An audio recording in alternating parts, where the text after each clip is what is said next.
Баршаңызға қайырлы күн. Бүгін осындай қалыңдық деп аталатын салатты дайындаймыз. Ең алдымен барлық ингредиенттерімізді қайнатып алуымыз керек.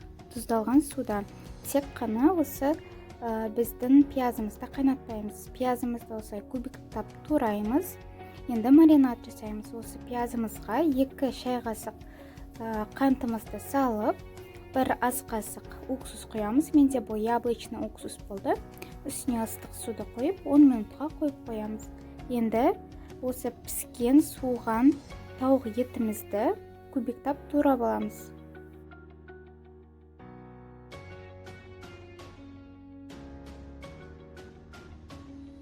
Бірден салатты жинайтын тарелкемізге саламыз.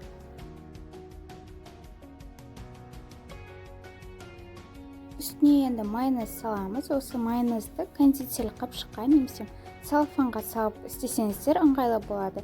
Біздің енді маринадталған пиязымызды алып, суын төгеміз де үстіне қойып шығамыз.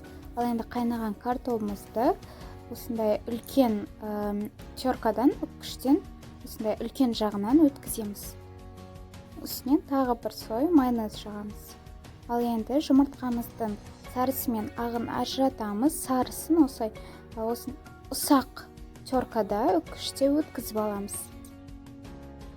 Плавленый сырды ең алдымен осы үккіштен өткізбестен бұрын жарты сағат, 1 сағатқа морозильникке міндетті түрде қойып қоюларыңыз керек. Себебі ол өстіп теркадан өтпей, мыжылып, сондай жаман болып кетеді.